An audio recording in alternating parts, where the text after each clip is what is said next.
A co-founder of the social news and entertainment website Reddit has been found dead. He certainly was a prodigy, although he never kind of thought of himself like that. He was totally unexcited about starting businesses and making money. There's a profound sense of loss tonight in Highland Park, Aaron Swartz' hometown, as loved ones say goodbye to one of the internet's brightest lights. Open access and computer activists are mourning his loss. An astonishing intellect. You talk to people who knew him. He was killed by the government, and MIT betrayed all of its basic principles. They wanted to make an example out of him, okay? Governments have an insatiable desire to control. He was potentially facing 35 years in prison and a $1 million fine. Raising questions of prosecutorial zeal, and I would say even misconduct. Have you looked into that particular matter and reached any conclusions? Growing up, I slowly had this process of realizing that all the things around me that people had told me were just the natural way things were, the way things always would be. They weren't natural at all. They were things that could be changed, and they were things that, more importantly, were wrong and should change. And once I realized that, there was really kind of no going back. Aaron, host Aaron and stuff. Guys, come on, look at the camera. He made this website called The Info, where people can just fill in information. Like, I'm sure someone out there knows all about gold leafing. Why don't they write about that on this website? And then other people could come at a later point and read that information and edit the information if they thought it was bad. Not too dissimilar from Wikipedia, right? And this was before Wikipedia had begun, and this was developed by a 12-year-old in his room by himself, running on, this tiny server using ancient technology. One of the teachers responds like, "This is a terrible idea. You can't just let anyone author the encyclopedia. The whole reason we have scholars is to write these books for us. How could you ever have such a terrible idea?" Me and my other brother would be like, "Oh, yeah, Wikipedia is cool, but we had that in our house 5 years ago." Aaron's website, theinfo.org, wins a school competition hosted by the Cambridge-based web design firm Ars Digita. We all went to Cambridge for when he won the Ars Digita Prize. And, we had no clue what Aaron was doing. It was obvious that the prize was really important.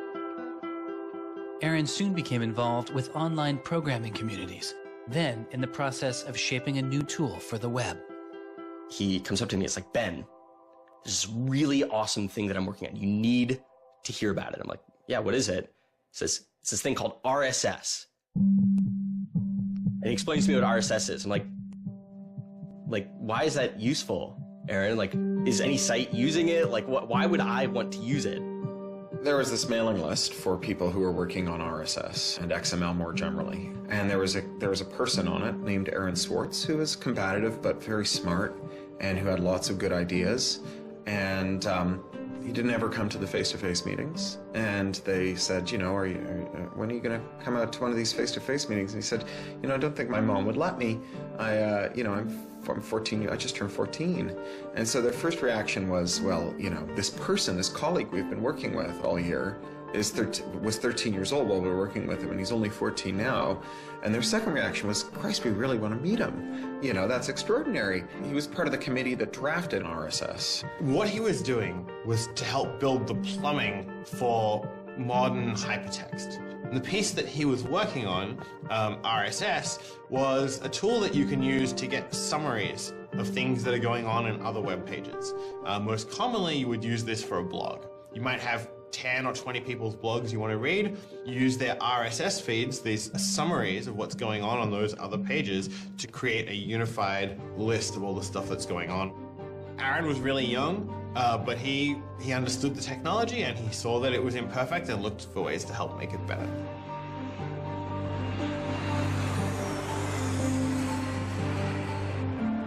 So his mom started bundling him on planes. In Chicago, we'd pick him up in San Francisco. We'd introduce him to interesting people to argue with, and we'd marvel at his horrific eating habits. He only ate white food, only like, steamed rice and not fried rice because that wasn't sufficiently white, and white bread and so on. And, you kind of marvel at this, the quality of the debate emerging from this, what appeared to be a small boy's mouth. And you think, this is a kid who's really going to go somewhere if he doesn't die of scurvy. Aaron, you're up. I think the difference is that now you can't make companies like Doc was saying. You can't have companies that just, let's sell dog food over the internet, let's sell dog food over cell phones. But there's still a lot of innovation going on. I think if you don't see the innovation, maybe your head is in the sand. He takes on this alpha nerd personality where he's sort of like, I'm smarter than you, and because I'm smarter than you, I'm better than you, and I can tell you what to do. It's an extension of like him being kind of like a twerp. So you aggregate all these computers together and now they're solving big problems like searching for aliens and trying to cure cancer. First met him on IRC, on Internet Relay Chat.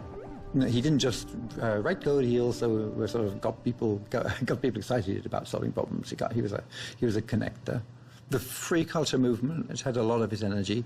I think Aaron was trying to make the world work.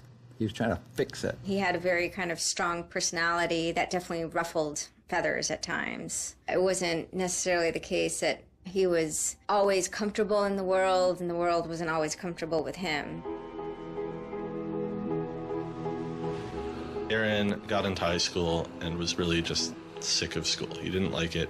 He didn't like any of the classes that were being taught. He didn't like the teachers. Aaron really knew how to get information. He was like, I don't need to go to this teacher to learn how to do geometry. I can just read the geometry book, and I don't need to go to the teacher to learn their version of American history. Like, I have 3 historical compilations here. I could just read them, and I'm not interested in that. I'm interested in the web. I was very frustrated with school. I thought, the teachers didn't know what they were talking about, and they were very domineering and controlling, and the homework was kind of a sham, and it was just all the way to pin students together and force them to do busy work. And, I started reading books about the history of education and how this educational system was developed and, alternatives to it in ways that people could actually learn things as opposed to just regurgitating facts their teachers told them. And that kind of led me down this path of questioning things. Once I questioned the school I was in, I questioned the society that built the school, I questioned the businesses that the schools were training people for, and I questioned the government that, set up this whole structure. One of the things he was most passionate about was copyright, especially in those early days. Copyright has always been something of a burden on the publishing industry and on readers, but it wasn't an excessive burden. It was a reasonable institution to have in place to make sure that people got paid. What Aaron's generation experienced was the collision between this antique copyright system and this amazing new thing we were trying to build, the internet and the web. These things collided, and what we got was chaos. He then met Harvard law professor Lawrence Lessig, who was then challenging copyright law in the Supreme Court. A young Aaron Swartz flew to Washington to listen to the Supreme Court hearings. I am Aaron Swartz, and I'm here to listen to see the Eldred argument. Why did you fly out here from Chicago and come all this way to see the Eldred argument? That's a more difficult question. See the Eldred. Because I don't know. It's very exciting to see the Supreme Court, especially such a prestigious case as this one.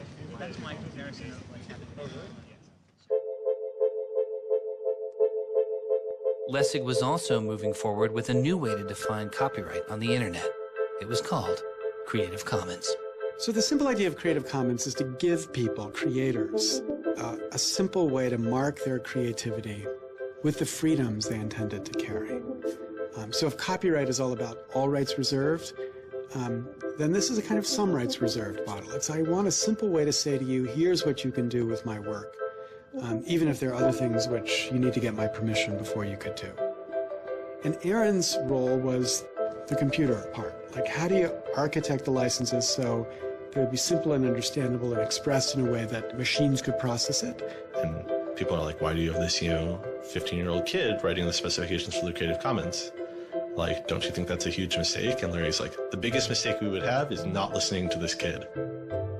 He barely, not even tall enough to get over the podium. And it wasn't these movable podiums, so it was this embarrassing thing where once he put his screen up, nobody could see his face. When you come to our website here, and you go to choose license, it gives you this list of options, it explains what it means, and you fill out 3 simple questions.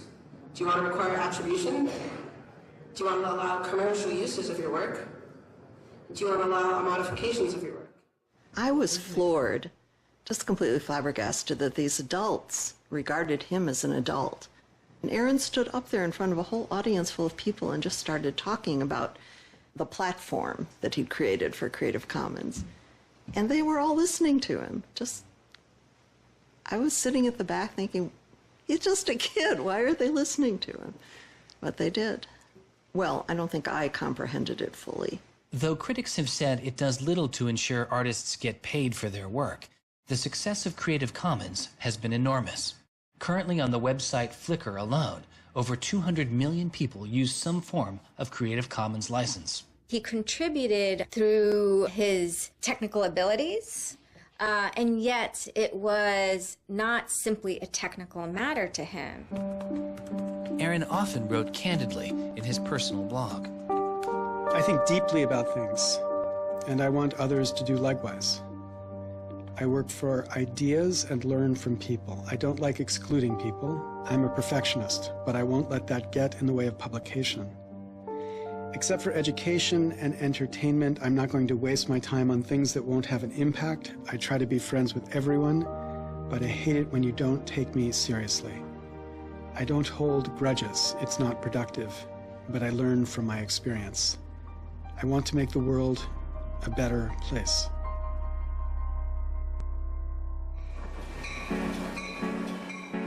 In 2004, Swartz leaves Highland Park and enrolls in Stanford University. He had had ulcerative colitis, which was very troubling, and we were concerned about him taking his medication. He got hospitalized, and he would take this cocktail of pills every day. And one of those pills was a steroid, which stunted his growth and made him feel different from many of the other students.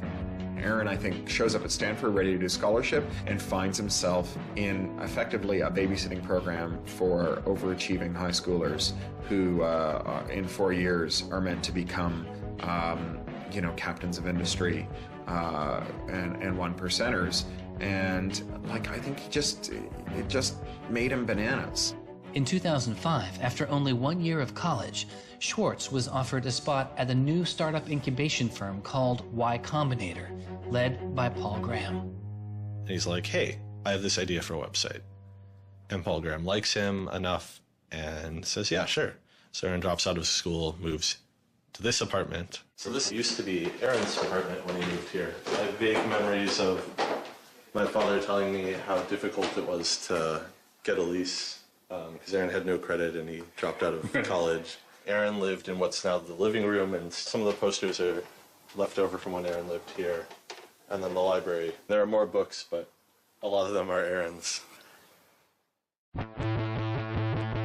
Aaron's Y Combinator site was called Infogami, a tool to build websites. But Infogami struggles to find users, and Swartz eventually merges his company with another Y Combinator project in need of help. It was a project headed by Steve Huffman and Alexis Ohanian, called Reddit. There we were, starting from almost nothing. No users, no money, no code, and growing day by day into a hugely popular website. And it showed no signs of letting up. First we had 1,000 users, then 10,000, then 20,000, and on and on. It was just incredible.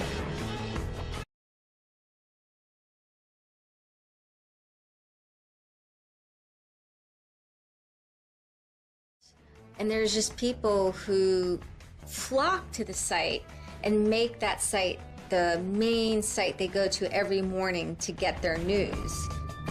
Reddit kind of just borders on chaos at some level. So on the one hand, it's a place where people discuss news of the day, technology, politics, and issues. And yet there is a lot of kind of not safe for work material, offensive material. There's some subreddits where trolls find a welcome home And so in that sense, Reddit has been kind of home to controversy as well. It kind of sits on that edge of chaos. Reddit catches the attention of the corporate magazine giant Condé Nast, who makes an offer to buy the company. Some large amount of money, large enough that my dad was getting bugged with questions about, like, how do I store this money? Like a lot of money. Like a lot of money. Like, probably more than $1 million, but I don't actually know. And he is how old at the time? Like 19, 20. So it was in this apartment. They like sat around on what predated these couches, hacking on Reddit. And when they sold Reddit, they threw a giant party and then all flew out to California the next day and left the keys with me. It was funny, you know, he just sold a startup, so we all kind of presumed he was the richest person around, but he said, oh no, I'll take this tiny little shoebox-sized room. That's all I need. Like, it was barely larger than a closet.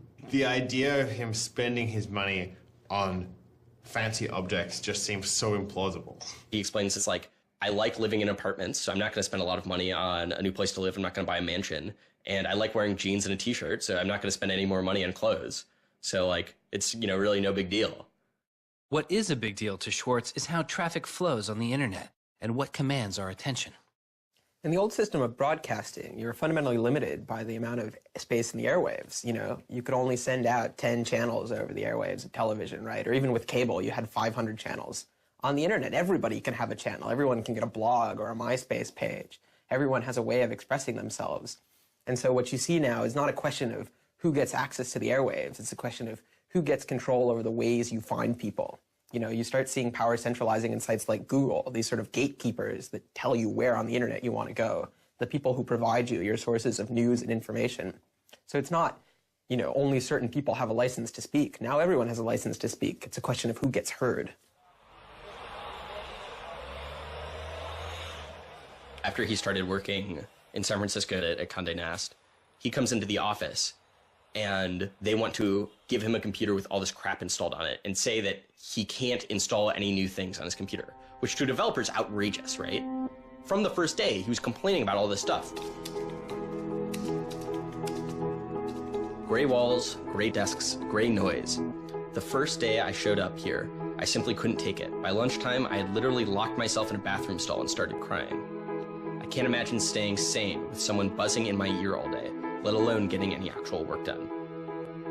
Nobody else seems to get work done here either.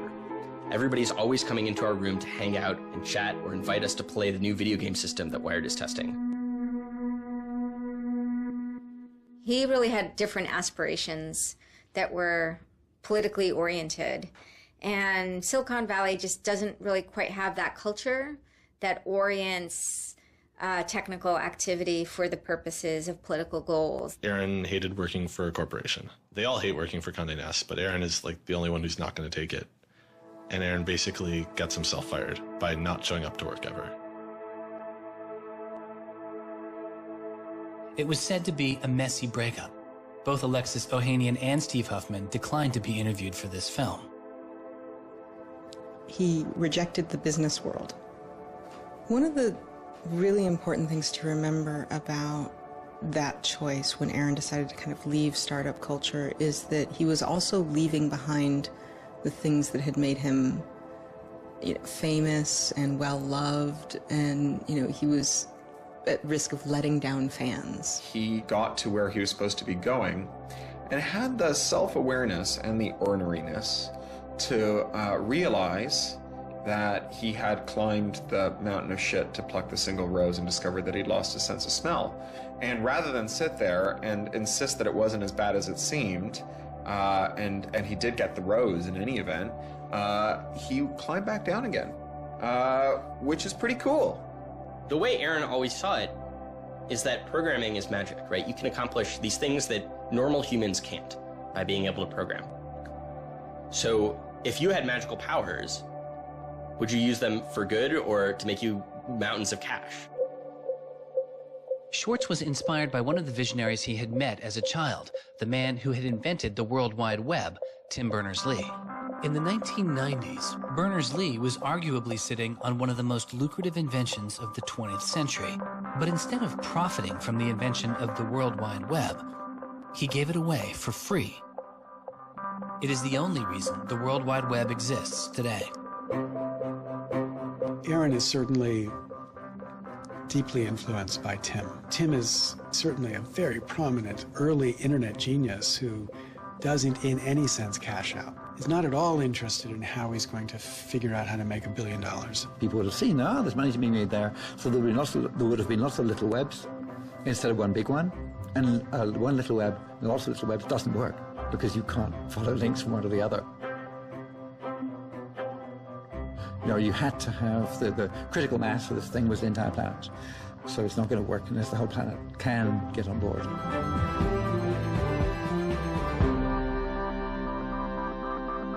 I feel very strongly that it's not enough to just live in the world as it is, to just kind of take what you're given and, follow the things that adults told you to do and that, your parents told you to do and that society tells you to do. I think you should always be questioning. I take this very scientific attitude that everything you've learned is just provisional, that, it's always open to recantation or refutation or questioning. And I think the same applies to society. Once I realized that there were real serious problems, fundamental problems that I could do something to address, I didn't see a way to forget that. I didn't see a way not to. Swartz threw his energy into a string of new projects involving access to public information, including an accountability website called watchdog.net and a project called the Open Library. So the Open Library project is a website that you can visit at openlibrary.org, and the idea is to be a huge wiki, an editable website with one page per book. So for every book ever published, we want to have a web page about it that combines all the information from publishers, from booksellers, from libraries, from readers, onto one site, and then gives you links where you can buy it, you can borrow it, or you can browse it. I love libraries. I'm the kind of person who goes to a new city and immediately seeks out the library. So that's the dream of Open Library, is building this website where both you can leap from book to book, from person to author, from subject to idea, go through this vast tree of knowledge that's been embedded and lost in big physical libraries that's hard to find, that's not very well accessible online, is really important because books are a cultural legacy. Books are the place people go to write things down, and to have all that swallowed up by one corporation is kind of scary. How can you bring public access to the public domain? It may sound obvious that you'd have public access to the public domain, but in fact it's not true. So the public domain should be free to all, but it's often locked up. There's often, guard cages. It's like having a national park, but with a moat around it and gun turrets pointed out in case somebody might want to actually come and enjoy the public domain. One of the things Aaron was particularly interested in is bringing public access to the public domain. This is one of the things that got him into so much trouble. I had been trying to get access to federal court records in the United States. What I discovered was a puzzling system called PACER, which stands for Public Access to Court Electronic Records. I started Googling, and that's when I ran across Carl Malamud. Access to legal materials in the United States is a $10 billion per year business. PACER is just this incredible abomination of government service. It's 10 cents a page. It's this most brain-dead code you've ever seen. You can't search it. You can't bookmark anything. You got to have a credit card. And these are public records. It's U.S. district courts are very important. It's where a lot of our seminal litigation starts, civil rights cases, patent cases, all sorts of stuff. And journalists and students and citizens and lawyers all need access to PACER, and it fights them every step of the way.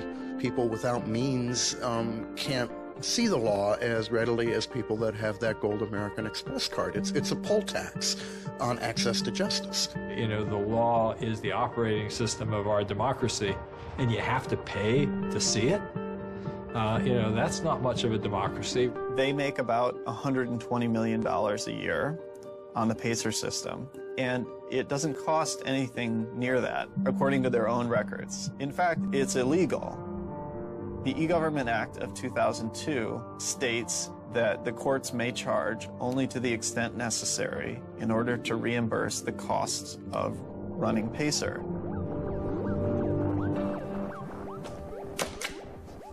As the founder of public.resource.org, Malamud wanted to protest the PACER charges. He started a program called the PACER Recycling Project, where people could upload PACER documents they had already paid for to a free database so others could use them. The PACER people were getting a lot of flack from Congress and others about public access. And so they put together this system. In 17 libraries across the country, there was free PACER access. You know, that's one library every 22,000 square miles, I believe. So it wasn't like really convenient. I encouraged volunteers to join the so-called thumb drive corps and download docs from the public access libraries, upload them to the PACER recycling site. People take a thumb drive into one of these libraries and they download a bunch of documents and they send them to me. And nothing, I mean, it was just a joke. In fact, when you clicked on Thumb Drive Core, there was a Wizard of Oz, you know, the Munchkins singing, so a little video clip came up. We represent the lollipop, yeah.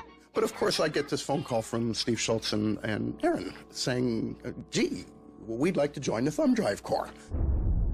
Around that time, I ran into Aaron at a conference. This is something that really has to be a collaboration between a lot of different people. So I approached him and I said, hey, I'm thinking about an intervention on the PACER problem. Schultz had already developed a program that could automatically download PACER documents from the trial libraries. Swartz wanted to take a look. So I showed him the code.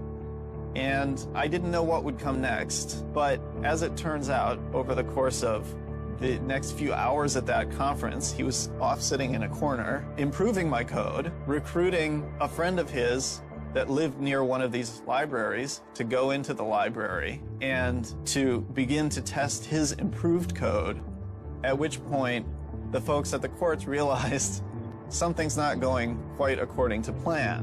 And data started to come in and come in and come in, and soon there were 760 gigabytes of PACER docs, about 20 million pages. Using information retrieved from the trial libraries, Swartz was conducting massive, automated parallel downloading of the PACER system. He was able to acquire nearly 2.7 million federal court documents, almost 20 million pages of text. Now, I'll grant you that 20 million pages had perhaps exceeded the expectations of the people running the Pilot Access Project, but surprising a bureaucrat isn't illegal. Aaron and Carl decided to go talk to the New York Times about what happened. They also caught the attention of the FBI, who began to stake out Schwartz's parents' house in Illinois. But I get a tweet from his mother saying, call me. It's like, oh my God, what the hell's going on here?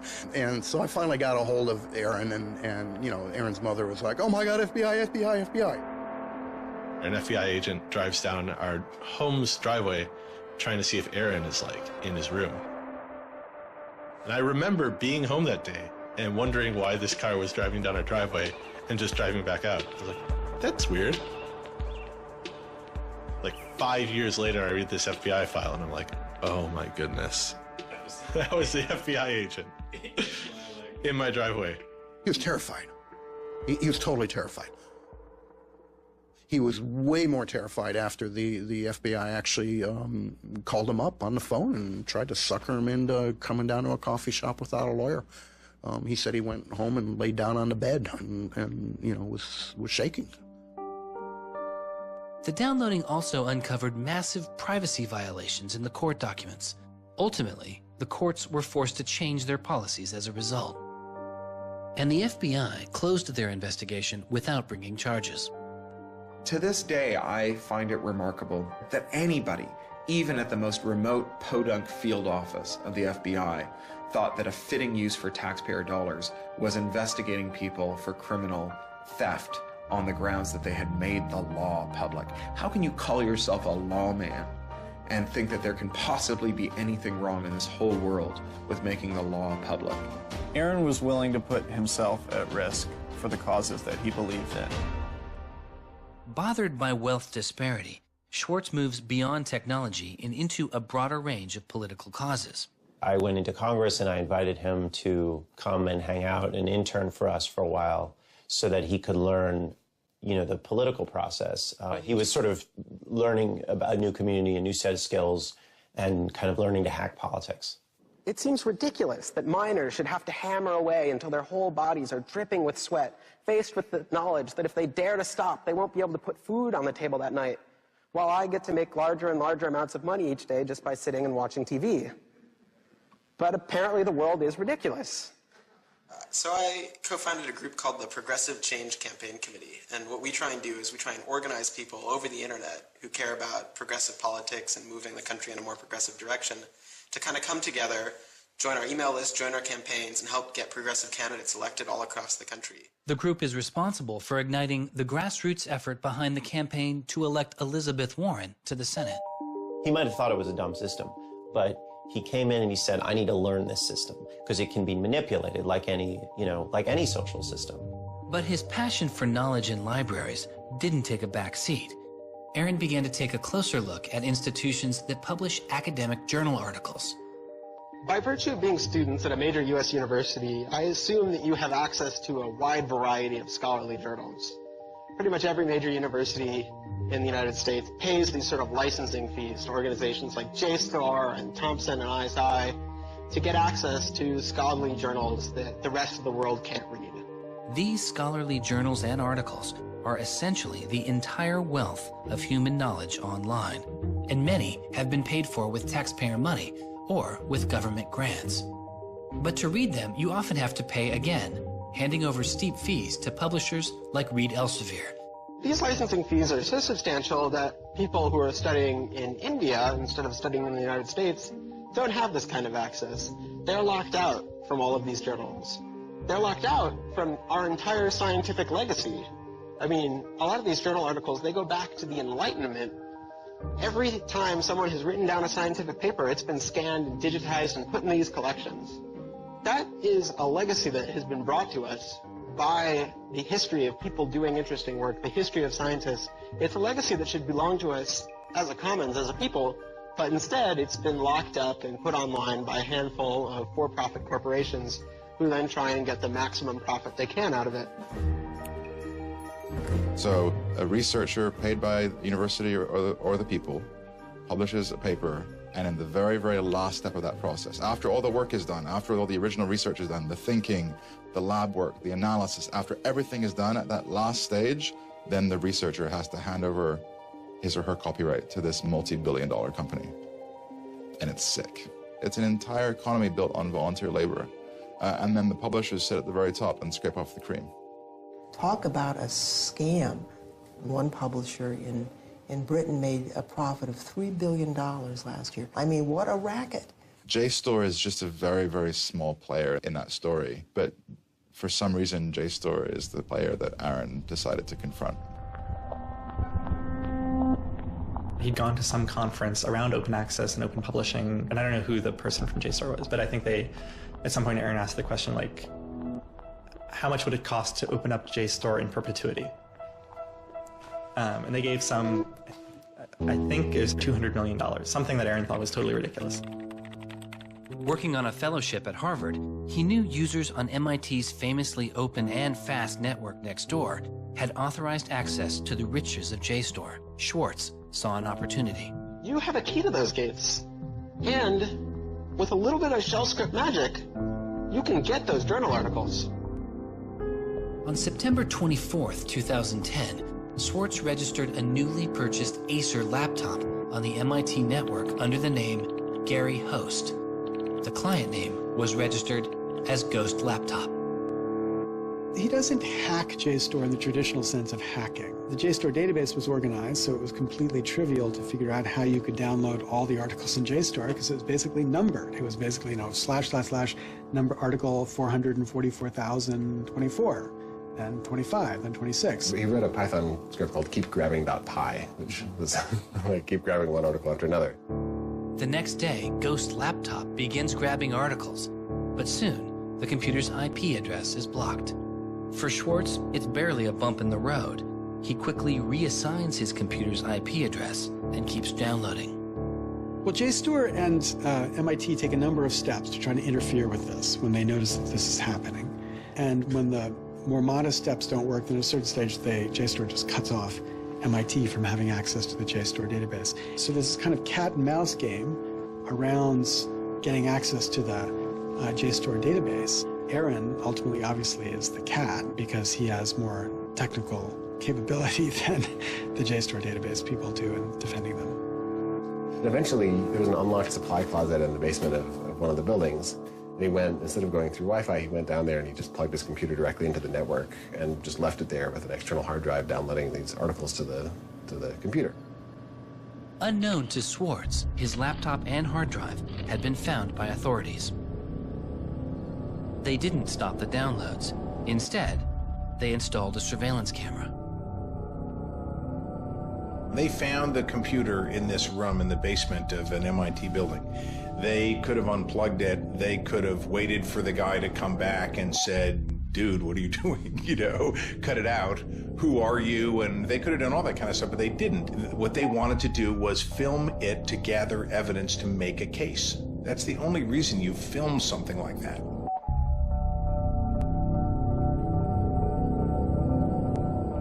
At first, the only person caught on the glitchy surveillance camera was using the closet as a place to store bottles and cans.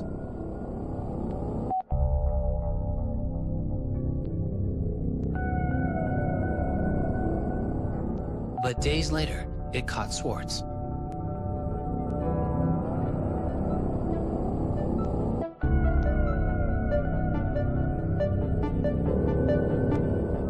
Swartz is replacing a hard drive.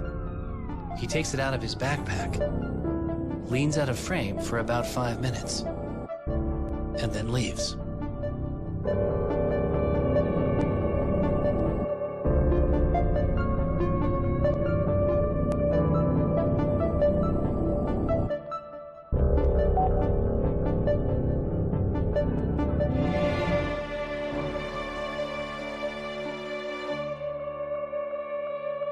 And then they organized a stakeout where as he was biking home from MIT, these cops came out from either side of the road or something like that and started going after him.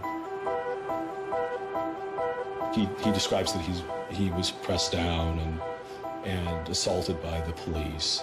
He tells me that it's unclear that they were police that were after him. He thought that someone was trying to attack him. He does tell me they beat him up.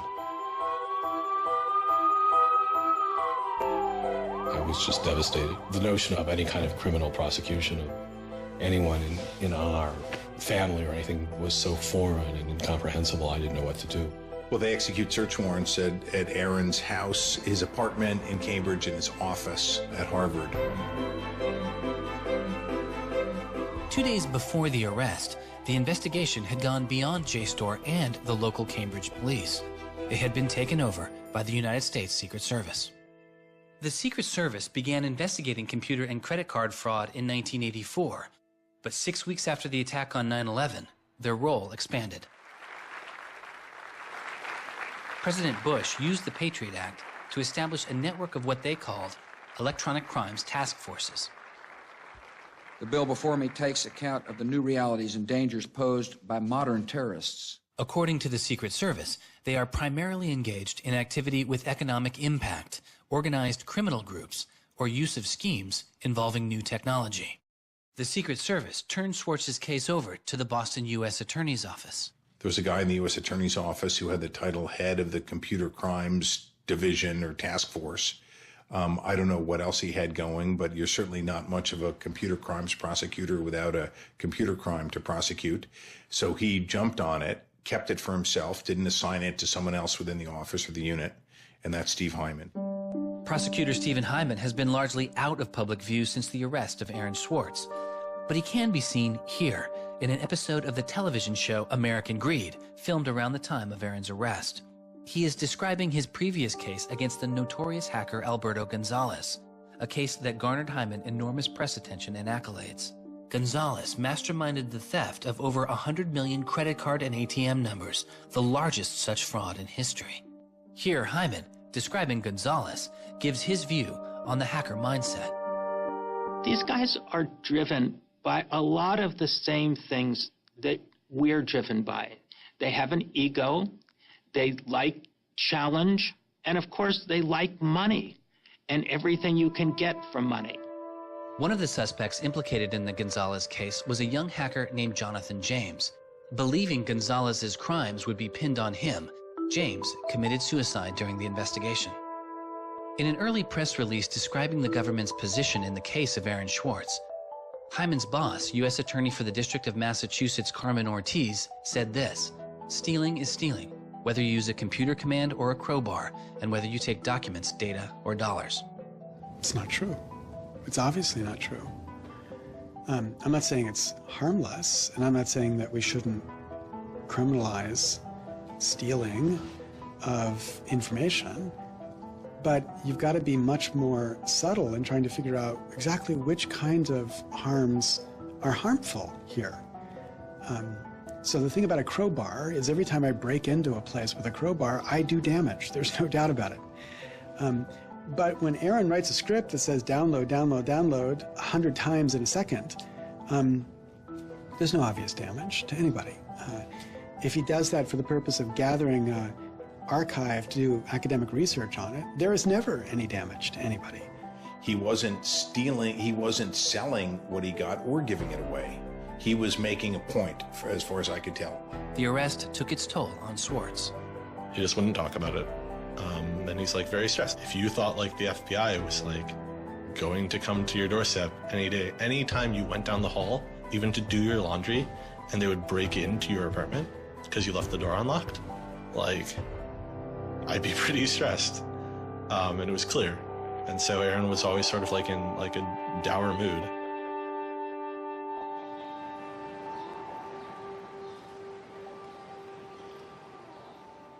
He wouldn't give off any sensitive information about his whereabouts during this time because he was so afraid that the FBI would be waiting for him. It was a time of unprecedented social and political activism. Time magazine would later name as their 2011 Person of the Year, the protester. There was a kind of hotbed of hacker activity going on. WikiLeaks had released a trove of diplomatic cables. Manning had been under arrest at the time. It was unknown whether he was the source of the leak. Anonymous, which is a kind of protest ensemble that has a lot of hackers in its ranks, were going on various sprees of sorts. If you compare that to what he did, his stuff should have been left behind for MIT and JSTOR to deal with in a kind of private, professional manner. It should have never gotten the attention of the criminal system. It just didn't belong there.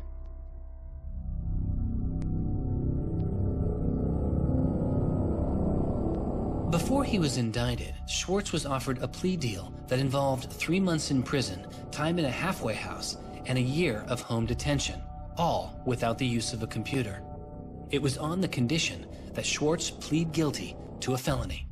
Here we are. We have no discovery, no evidence whatsoever about what the government's case is, and we have to make this immense decision where the lawyer is pushing you to do this, the government is giving you a non-negotiable demand, and you're told that your likelihood of prevailing is small, so whether you're guilty or not, you're better off taking the deal. Boston has its own computer crimes division. Lots of lawyers, probably more lawyers than they need. So, you know, you can imagine all sorts of cases where it would be really hard to prosecute because you've got some criminals in Russia or you've got some people inside of a corporation that are going to have $500 lawyers or $700 an hour lawyers sitting down against you.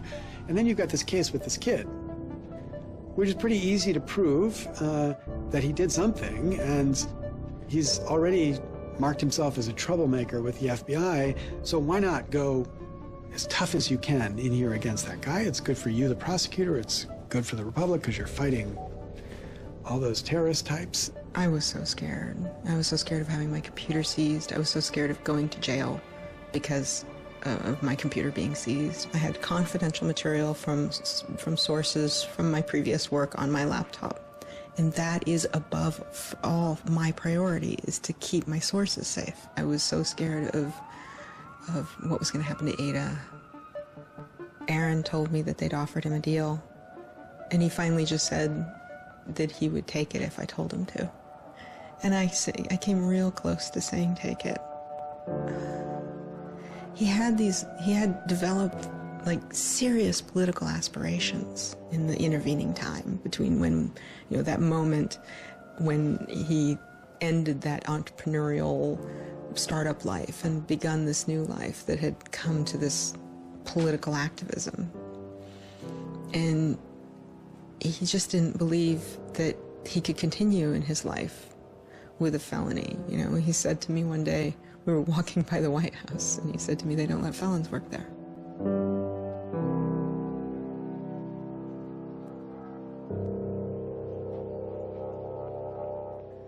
And he really wanted that to be his life. He hadn't killed anybody. He hadn't hurt anybody. He hadn't stolen money.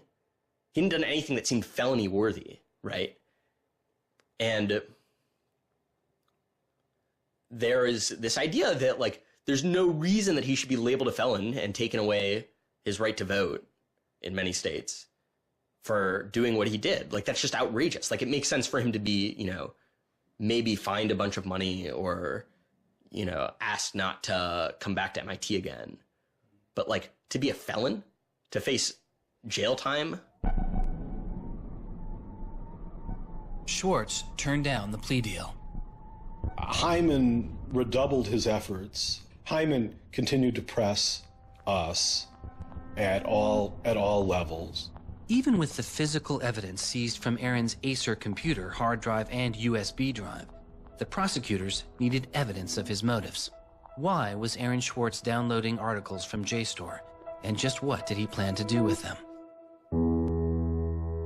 The government claims that he was planning to publish these.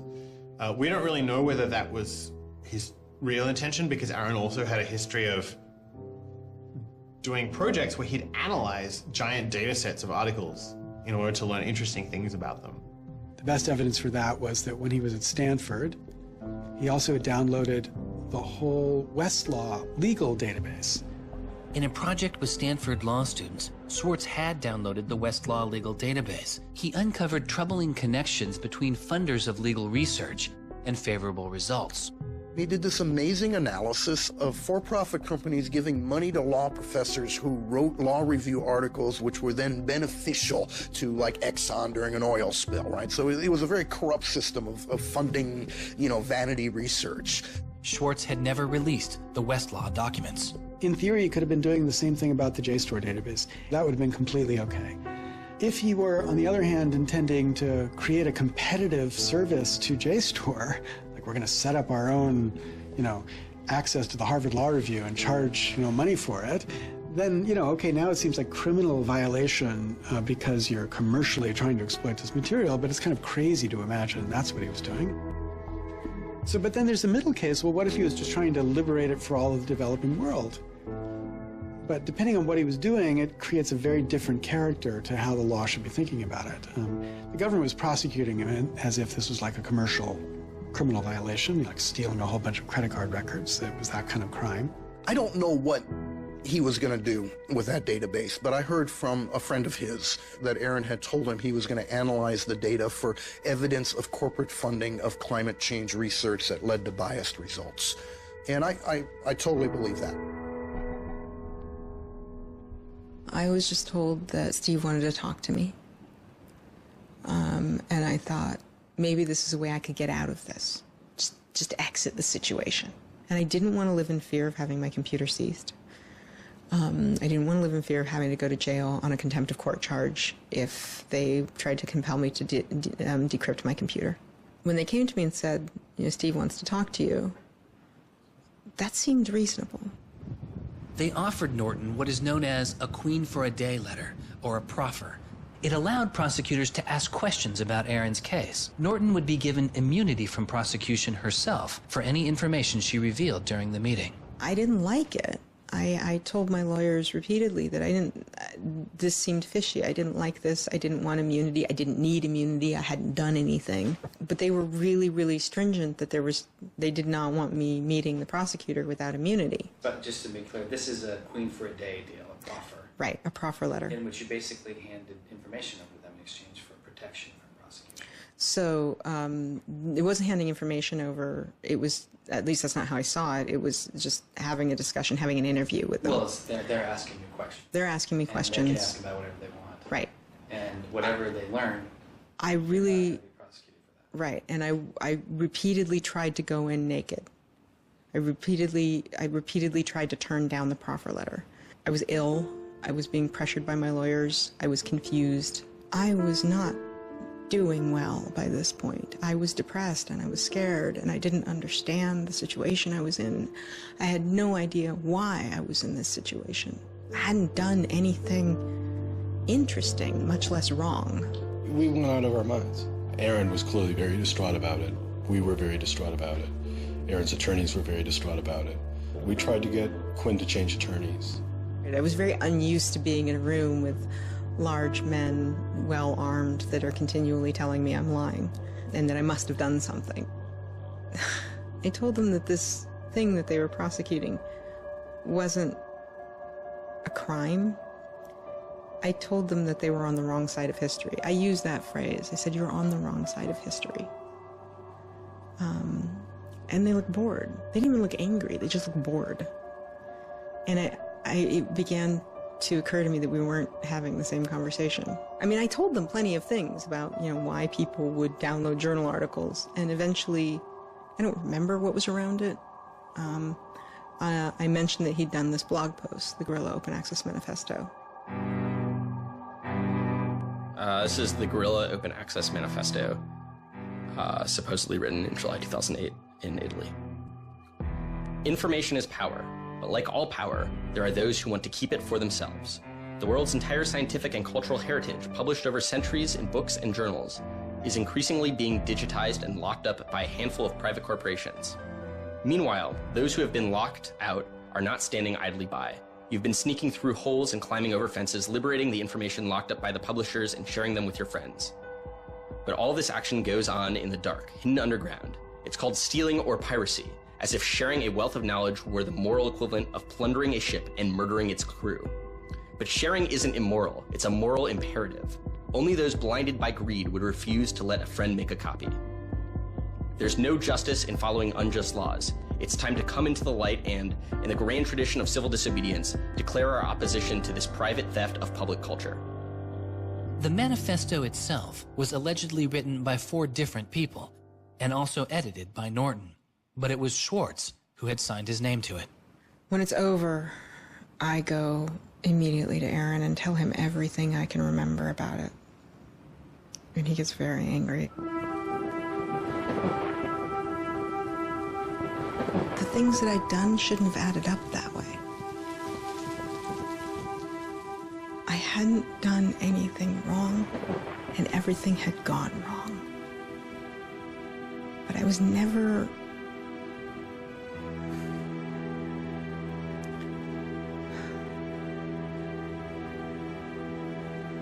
I'm still angry.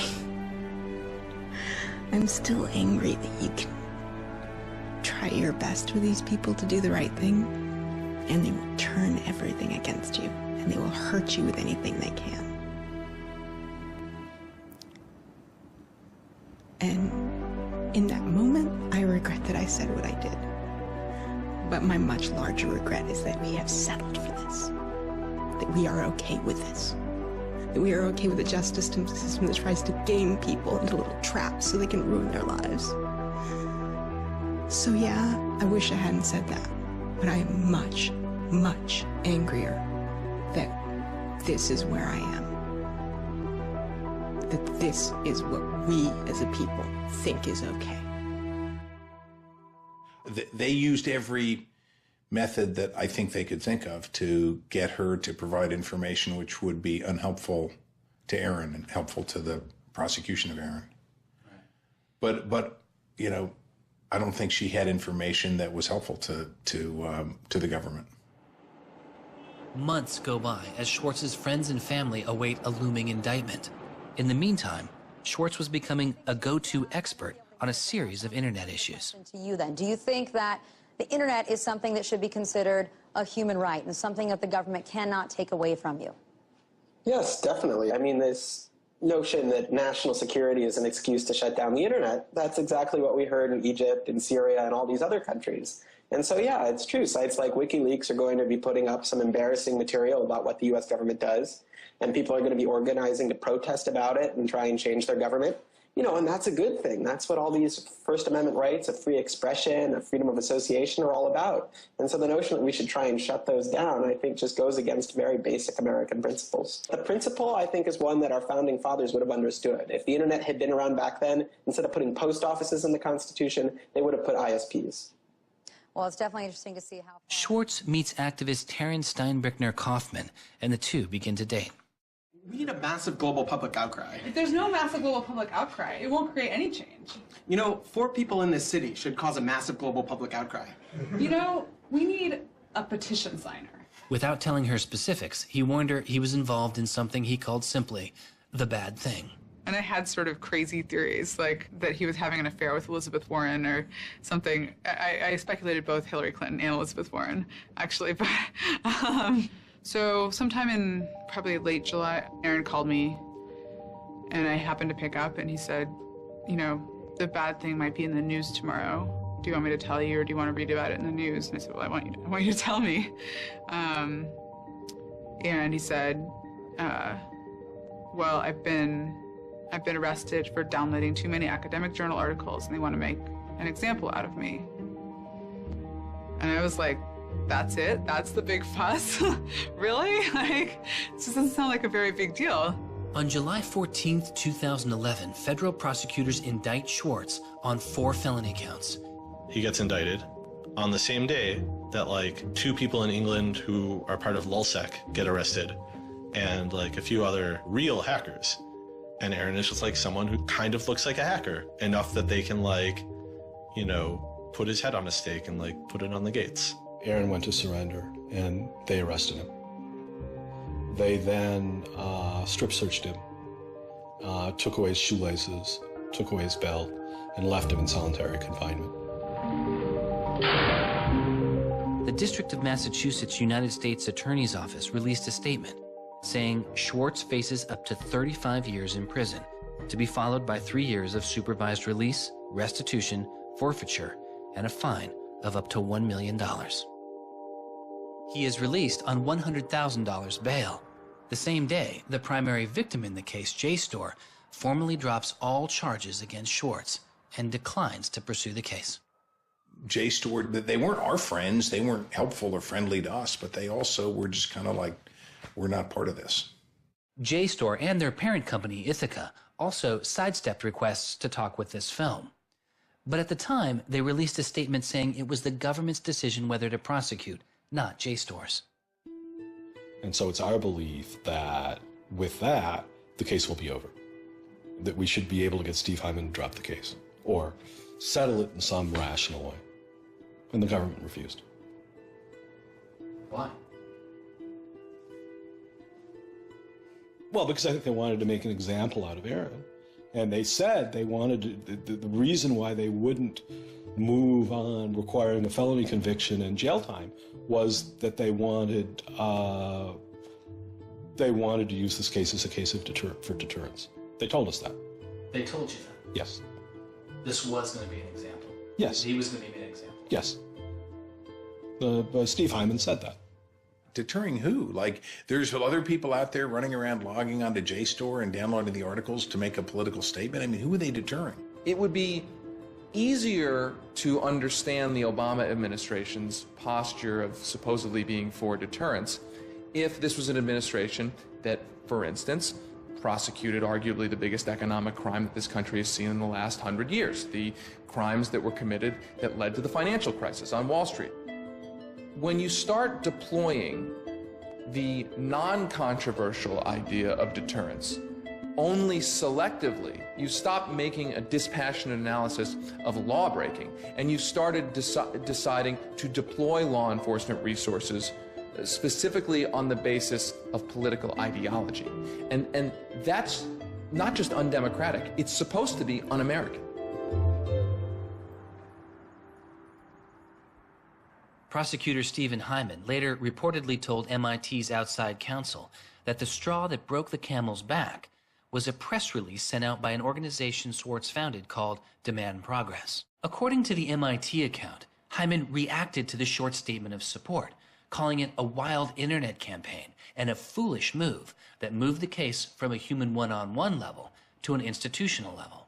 That was a poisonous combination. A prosecutor who didn't want to lose face, who had a political career in the offing maybe, and didn't want to have this come back and haunt them. You spent how many tax dollars arresting someone for taking too many books out of the library and they got your ass handed to you in court? No way. I then moved to try to put pressure on MIT in various ways to get them to go to the government and request the government to stop the prosecution. What is MIT's reaction to that? There doesn't seem to be any reaction from MIT at that point.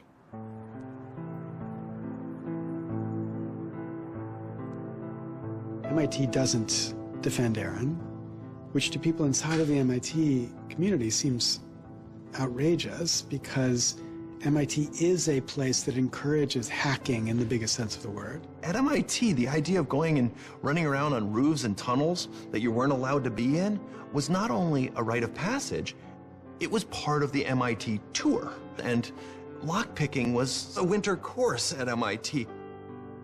They had the moral authority to stop it in its tracks. MIT never stood up and took a position of saying to the feds, don't do this. We don't want you to do this. You're overreacting. This is too strong, that I'm aware of.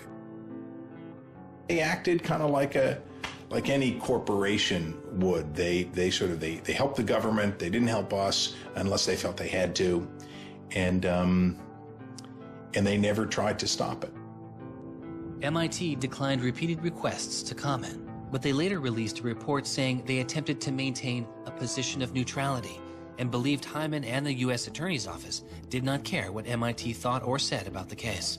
MIT's behavior seemed really at odds with the MIT ethos, right?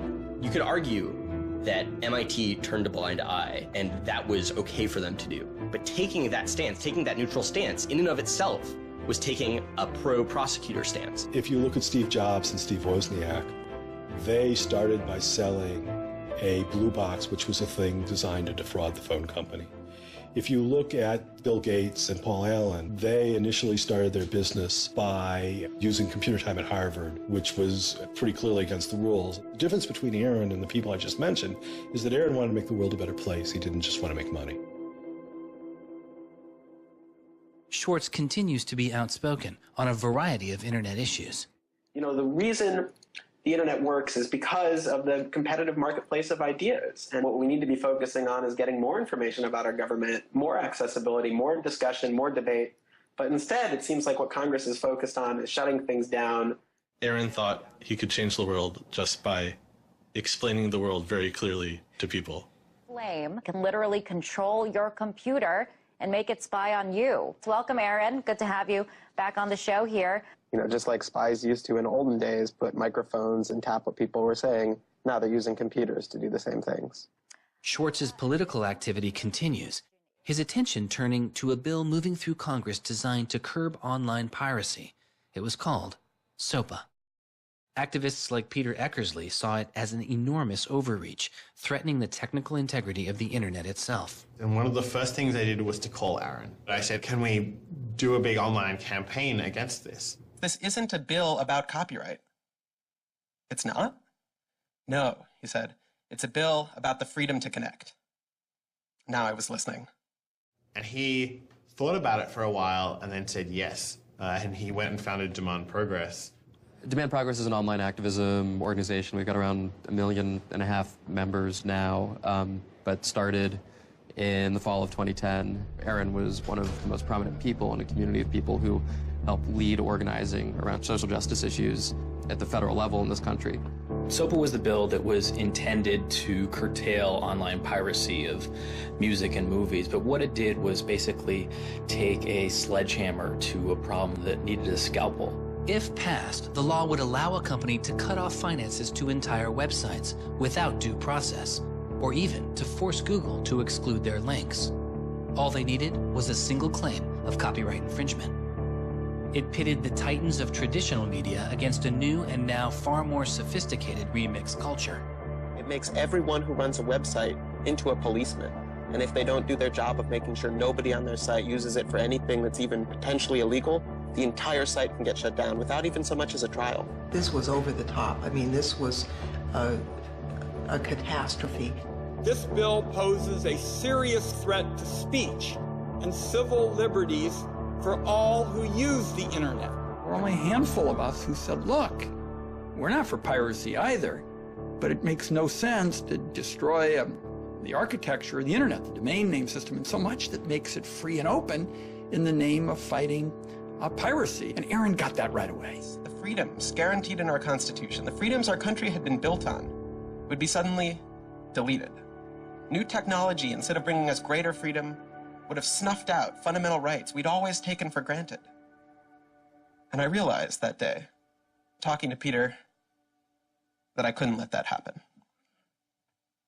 When SOPA was introduced in October 2011, it was considered inevitable. Our strategy when it first came out was to hopefully slow the bill down, maybe weaken it a little bit, but even we didn't think that we would be able to stop this bill.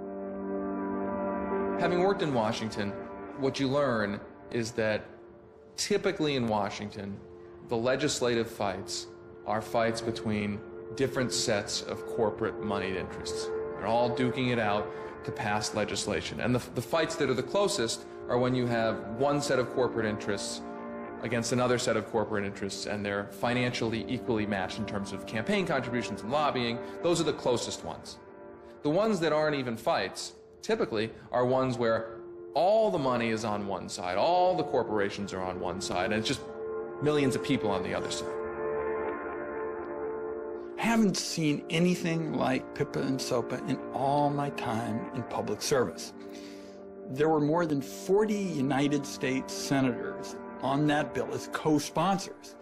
So there were already a long, long way to getting the 60 votes to have it clear all the procedural hoops.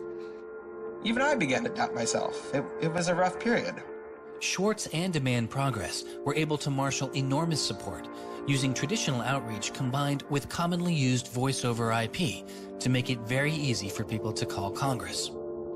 I've never met anybody else who was able to operate at his level, both on the technological side and on the campaign strategy side.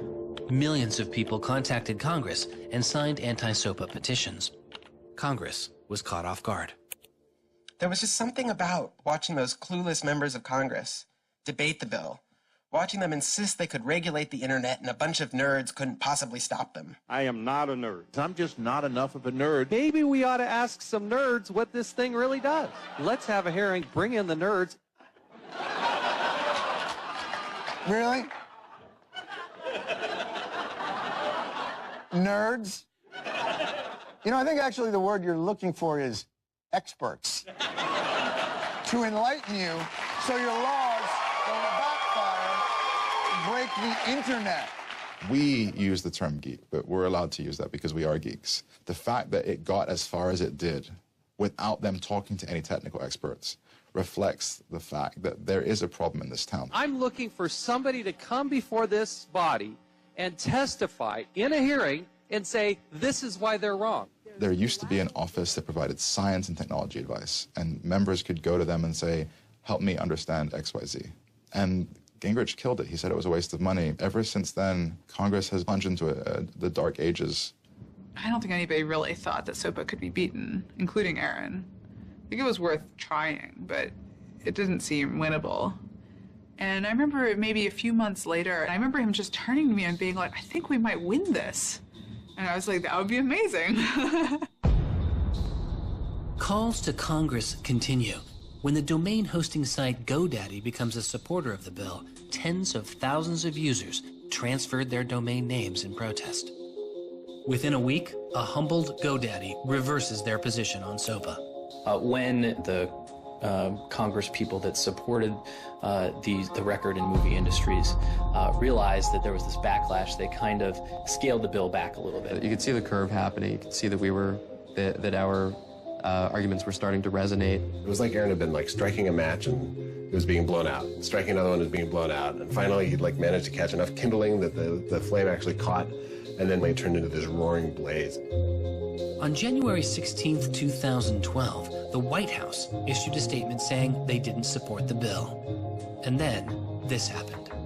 I'm a big believer that we should be dealing with issues of piracy, and we should deal with them in a serious way.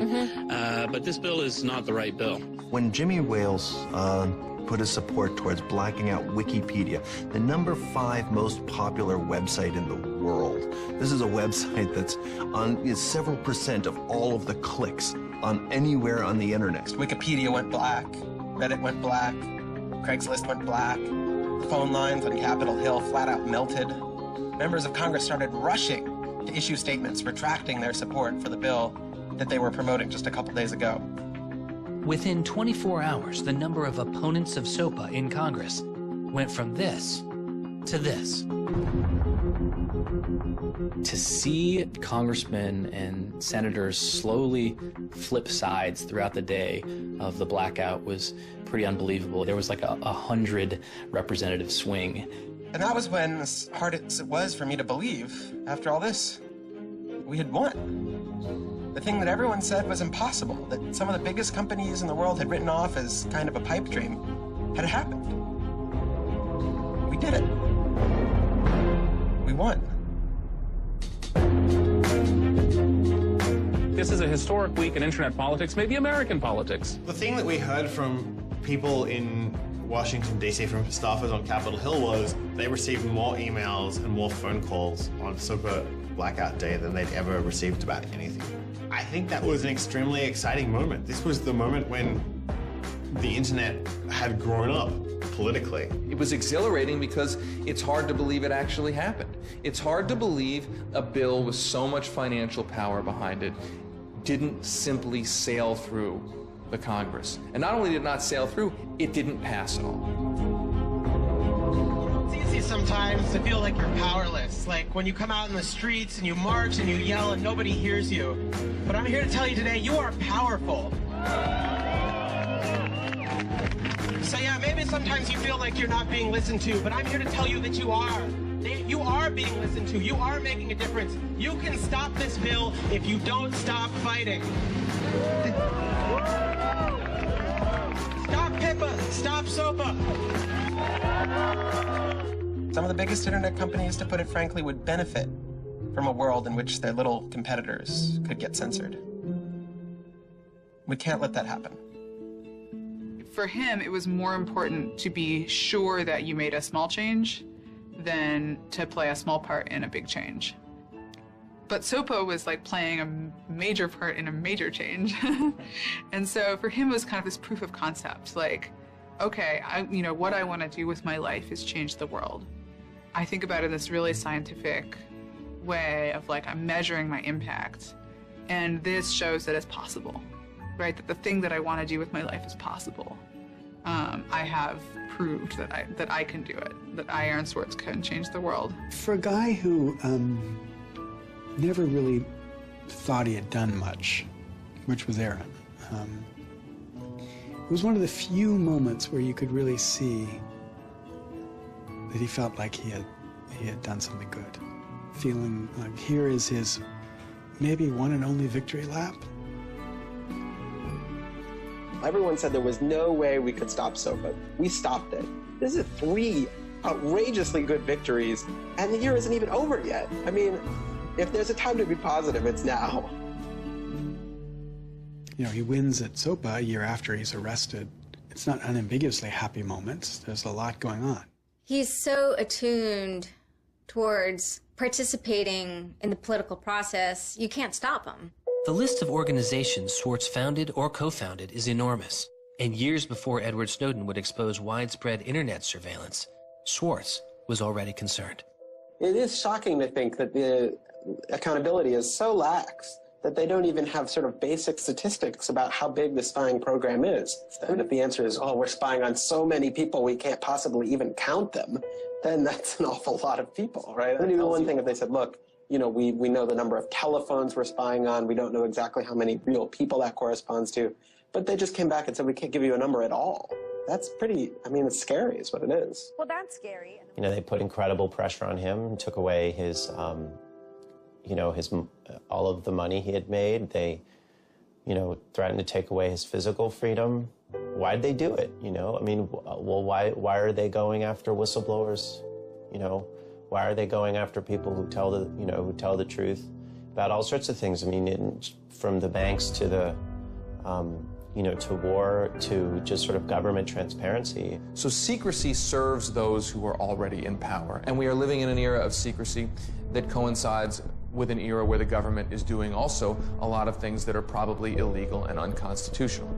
So those two things are not coincidences. It's very clear that this technology has been developed not for small countries overseas, but right here for use in the United States by the U.S. government. The problem with the spying program is it's this sort of long, slow expansion, you know, going back to the Nixon administration, right? Obviously, it became big after 9/11 under George W. Bush, and Obama has continued to expand it, and the problems have slowly grown worse and worse. But there's never been this moment you can point to say, okay, we need to galvanize opposition today because today is when it matters. Instead, it's mattered for. The prosecution, in my estimation, of Aaron Swartz was about sending a particular laser-like message to a group of people that the Obama administration sees as politically threatening. And that is essentially the hacker, the information, and the democracy activist community. And the message that the Obama administration wanted to send to that particular community was, in my estimation, we know you have the ability to make trouble for the establishment. And so we are going to try to make an example out of Aaron Swartz to scare as many of you as possible into not making that trouble. And the government said, oh, the legal opinions we're using to legalize the spying program are also classified. So we can't even tell you which laws we're using to spy on you. You know, every time they can say, oh, this is another instance of cyber war, the cyber criminals are attacking us again, we're all in danger, we're all under threat. They use those as excuses to push through more and more dangerous laws. And so just to follow that up, like, personally, how do you feel the fight is going, I guess? It's up to you. I know, but we gotta, like, you know. You know, there's sort of these two polarizing perspectives, right? Everything is great. The internet has created all this freedom and liberty and everything's going to be fantastic. Or everything is terrible. The internet has created all these tools for cracking down and spying and, you know, controlling what we say. And the thing is, both are true, right? The internet has done both. And both are kind of amazing and astonishing. And which one will win out in the long run is up to us. It doesn't make sense to say, oh, one is doing better than the other. You know, they're both true. And it's up to us which ones we emphasize and which ones we take advantage of, because they're both there and they're both always going to be there.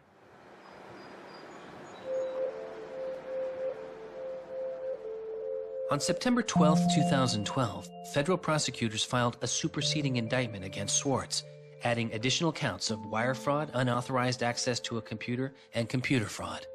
Now, instead of 4 felony counts, Swartz was facing 13. The prosecution's leverage had dramatically increased, as did Swartz's potential jail time and fines. They filed a separate indictment to add more charges, and they had a theory about why this conduct constituted a number of federal crimes, and that a very significant sentence could attach to it under the law. That theory, and much of the prosecution's case against Swartz, involved the law created originally in 1986. It is called the Computer Fraud and Abuse Act. The Computer Fraud and Abuse Act was inspired by the movie War Games with Matthew Broderick, which is a great movie. I have you now. In this movie, a kid gets the ability through the magic of computer networks to, like, launch a nuclear attack. You know, that's not actually possible, and it certainly wasn't possible in the 80s, but apparently this movie scared Congress enough to pass the original Computer Fraud and Abuse Act. This is a law that's just behind the times. For example, it penalizes terms of service kinds of arrangements. You can have something like, eHarmony or Match.com, and somebody sort of inflates their own personal characteristics, and all of a sudden, depending on the jurisdiction and the prosecutors, they could be in a whole host of troubles. We all know what terms of use are. Most people don't read them, but not abiding by their terms could mean you are committing a felony. The website terms of service often say things like, be nice to each other, or don't do anything that's improper. The idea that the criminal law has anything to say about these kinds of violations, I think strikes most people as crazy. The examples get even more crazy. Until it was changed in March of 2013, the terms of use on the website of Hearst's 17 magazine said you had to be 18 in order to read it. I would say that the way the CFA has been interpreted by the Justice Department, we are probably all breaking the law. Vague and prone to misuse, the CFAA has become a one-size-fits-all hammer for a wide range of computer-related disputes. Though not the only factor in his case, 11 of the 13 charges against Swartz involved the Computer Fraud and Abuse Act. The question why hangs over much of the story of Aaron Swartz. Just what was motivating the government, and what would their case have been? The Department of Justice declined requests for answers, but Professor Oren Kerr is a former prosecutor who has studied the case. So I think I come about this case from a different direction than other people on a number of reasons. I was a federal prosecutor at the Justice Department for 3 years before I started teaching. The government came forward with an indictment based on what crimes they thought were committed, just as a purely lawyers matter, looking at the precedents, looking at the statute, looking at the history, looking at the cases that are out there so far. I think it was a fair indictment based on that. You can debate whether they should have charged this case. There's just a lot of disagreement. Some people are on the open access side, some people are not. I think the government took Swartz's guerrilla open access manifesto very seriously. And I think they saw him as somebody who was committed as a moral imperative to breaking the law to overcome a law that Swartz saw as unjust. And in a democracy, if you think a law is unjust, there are ways of changing that law. They're going to Congress, as Swartz did so masterfully with SOPA. Or you can violate that law in a way to try to nullify that law. And I think what was driving the prosecution was the sense that Swartz was committed not just to breaking the law, but to really making sure that law was nullified, that everyone would have access to the database in a way that you couldn't put the toothpaste back into the tube. It would be done, and Swartz's side would win. There's a big disagreement in society as to whether that is an unjust law, and ultimately that's a decision for the American people to make, working through Congress. And then the second problem is, I think, we're still trying to figure out what's the line between less serious offenses and more serious offenses. We're now entering this different environment of computers and computer misuse, and we don't yet have a really strong sense of exactly what these lines are. So we're just working that out. This is a poor use of prosecutorial discretion. The hammer that the Justice Department has to scare people with it just gets bigger and bigger and bigger. And so most people just, you can't roll the dice with your life like that. Should we tap somebody's phone? Should we film them? Should we turn somebody and get them to testify against these other people? That's how federal agents and prosecutors think. They build cases, they make cases. Swartz was caught in the gears of a brutal criminal justice system that could not turn back. A machine that has made America the country with the highest rate of incarceration in the world. We have in this country allowed ourselves to be captured by the politics of fear and anger. And anything we're afraid of, like the future of the internet and access, and anything we're angry about instinctively creates a criminal justice intervention. And we've used jail, prison, and punishment to resolve a whole host of problems that historically were never seen as criminal justice problems. The impulse to threaten, indict, prosecute, which is part of what has created this debate and controversy over online access and information on the internet, is very consistent with what we've seen in other areas. The one difference is that the people who are usually targeted and victimized by these kinds of criminal and carceral responses are typically poor and minority. Swartz's isolation from friends and family increased. He had basically stopped working on anything else, and the case was, in fact, like taking over sort of his whole life. One of Aaron's lawyers apparently told the prosecutors that he was emotionally vulnerable and that was something that they really needed to keep in mind so that they knew that. It was weighing on him very heavily. He did not like having his actions and his movements restricted in any way. And the threat of jail, which they pounded him with a lot, was terrifying to him. Completely exhausted his financial resources, and it cost us a lot of money also, and he raised a substantial amount of money. So it was, it was in the millions of dollars. The legal defense? Yes. Was in millions? Yes. Yeah, I think he didn't want to be a burden to people. I think that was a factor. Like, I have my normal life, and then I have this shitty thing I have to deal with. And I try to, keep the two of them as separate as possible. But they were just beginning to blur together, and everything was becoming shitty. Swartz faced a tough choice that was only getting tougher. Do you admit guilt and move on with your life, or do you fight a broken system? With his legal case, the answer was simple. He rejects the final plea deal, and a trial date is set. Aaron was resolute that he didn't want to knuckle under and accept something that he didn't believe was fair, but I also think he was scared.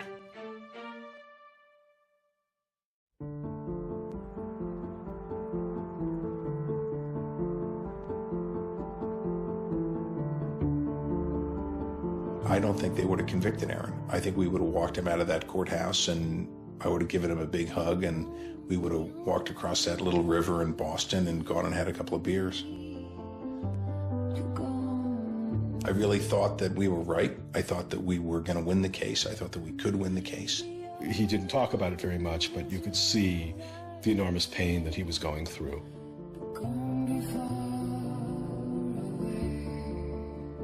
No time in his childhood did Aaron have any severe mood swings or depressive episodes or anything that I would ascribe to severe depression. And it's possible, he was depressed. People get depressed.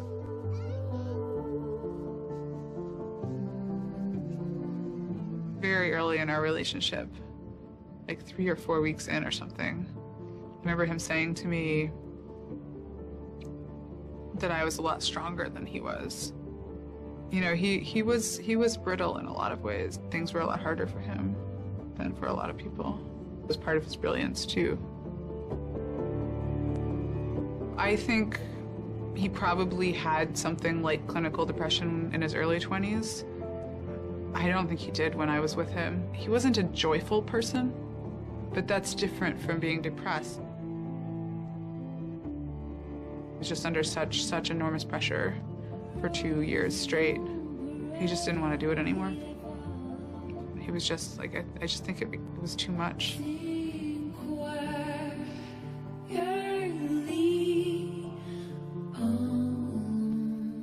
I got a phone call late at night. I could tell something was wrong, and then I called and I realized what had happened. A co-founder of the social news and entertainment website Reddit has been found dead. Police say 26-year-old Aaron Swartz killed himself yesterday in his Brooklyn apartment.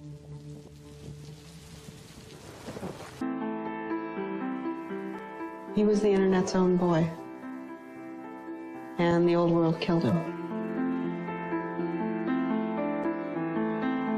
We are standing in the middle of a time when great injustice is not touched. Architects of the financial meltdown have dinner with the president regularly. In the middle of that time, the idea that this was what the government had to prosecute just seems absurd if it weren't tragic. The question is, can we do something, given what's happened, to make the world a better place?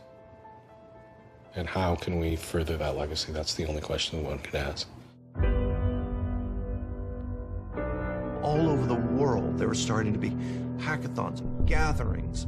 Aaron Swartz has, in some sense, brought the best out of us in trying to say, how do we fix this? He was, in my humble opinion, one of the true extraordinary revolutionaries that this country has produced. I don't know whether Aaron was defeated or victorious, but we are certainly shaped by the hand of the things that he wrestled with. When we turn armed agents of the law on citizens trying to increase access to knowledge, we've broken the rule of law. We've desecrated the temple of justice. Aaron Swartz was not a criminal. Change does not roll in on the wheels of inevitability. It comes through continuous struggle. Aaron really could do magic. And I'm dedicated to making sure that his magic doesn't end with his death. He believed that he could change the world, and he was right. Out of the last week and out of today, phoenixes are already rising. Since Swartz's death, Representative Zoe Lofgren and Senator Ron Wyden have introduced legislation that would reform the Computer Fraud and Abuse Act, the outdated law that formed the majority of the charges against Swartz. It's called Aaron's Law. Aaron believed that, you literally ought to be asking yourself all of the time, what is the most important thing I could be working on in the world right now? And if you're not working on that, why aren't you? This is what democracy looks like. We are the people. Internet freedom is under attack. What do we do? Stand up like that. Internet freedom is under attack. What do we do? Hey, hey, go home. Congress needs has got to go. Hey, hey. I wish we could change the past, but we cannot. But we can change the future, and we must. We must do so for Aaron. We must do so for ourselves. We must do so to make our world a better place, a more humane place, a place where justice works and access to knowledge becomes a human right.